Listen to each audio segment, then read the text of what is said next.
I don't know if you can see me behind all these wires, but yes, good.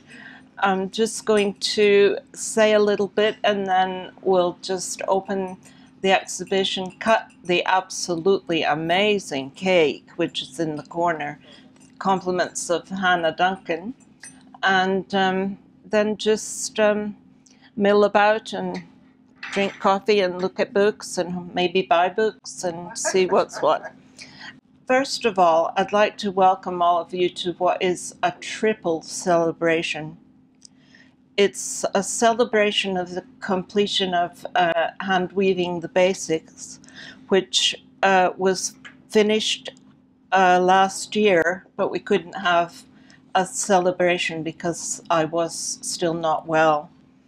The manuscript was finished in December 2010 and sent to Bloomsbury Press for publication. On January the 2nd, 2011, I collapsed and was taken to hospital and was ill for several years with liver disease. The book was finished by Bloomsbury, aided by my daughter and sons, and I received my copy in April 2014 in the post on a Saturday while I was waiting for a transplant. So this is the party that should have been last April. Today is also the 40th anniversary of me coming from Sweden to live on Arran. I came for 3 months, 40 years ago, to see if I could maybe build a studio and make a living from my craft, from my weaving, and I'm still here. So it's a celebration of that as well. And my book tells the story of those years, along with some guidance for exploring the craft for yourself and just about the journey that I've gone through as a weaver. Most importantly, yesterday was the anniversary, 1 year since my transplant operation. So it's a celebration of that, without which the other 2 celebrations wouldn't have been possible. So I'm very grateful. And that's the overwhelming feeling, is just gratitude. So I want to thank Bloomsbury Publications for completing the book in my absence, and I'm sorry that they sent books, but they didn't send anybody because they said it was too expensive to send someone up from London. So they're missing the party. And thanks to Nigel Walker for the photos, and Sibby is back there for the illustrations, and Alexa Rutherford, who did the lovely drawings, but she couldn't be with us today.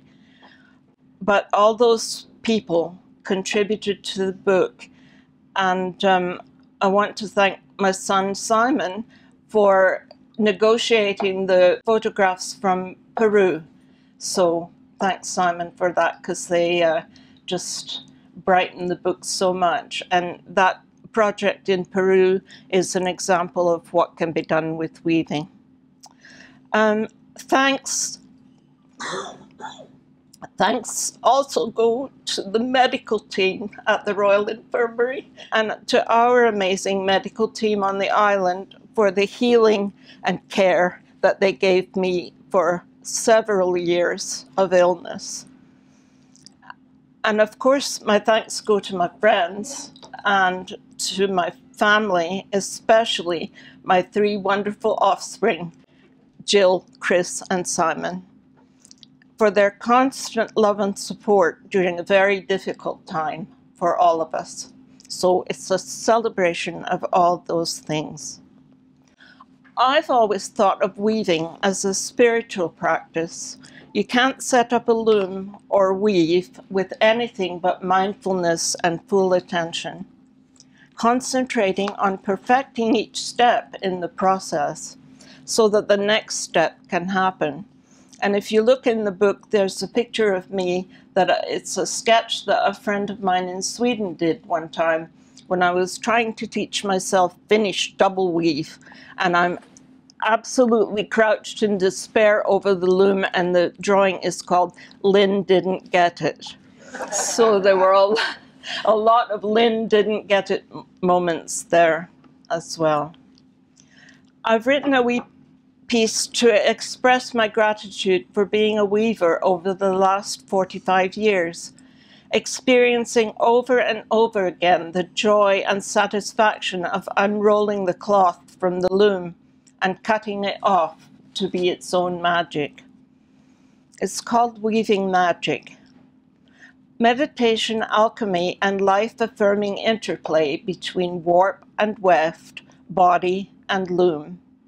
Thinking of nothing but the rhythm of the weaving. Colors blend creatively to form new complex colors. Textures add to textures as the cloth builds on the loom. Row by row, inch by centimeter. Enhancing traditions, adding new patterns, creating new identities. There's symmetry as well, as threads are spaced evenly on that beautiful piece of equipment called the loom, which soon takes on the soul and personality of the weaver, and the two become one. The weaver shapes the cloth, making the loom more beautiful for a while, and when the cloth is finished, the cycle starts again. Choose the colors for the warp, wind them and twist them into a chain. Think of nothing else but counting threads. Create order for warping up the loom. Think of nothing else but warping up the loom. Spread the warp threads evenly through heddle and reed. Tie the warp to the front of the loom to form a framework for the weave. Choose the color for the weft to create a new intertwined color with the warp, a synthesis of two different directions coming together. Roll the cloth forward on the front of the loom as it grows with the weaving. When the length of cloth is finished, carefully cut it off the loom. Say a prayer of thanksgiving that the weave has gone well. Start the cycle again and think of nothing but the weave, inch by inch, centimeter by centimeter. So that's how I feel about being a weaver, and I hope that you will enjoy the exhibition, and thanks to Fiona and Donna and Coral for putting that together to give you an idea of what I've been up to for the past 45 years as a weaver. And I think that what we should do now is cut the cake.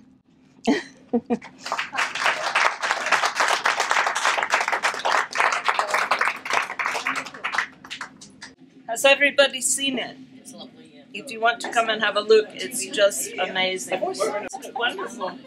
I hate to cut it.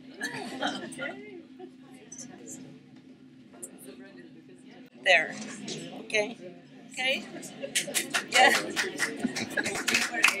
So,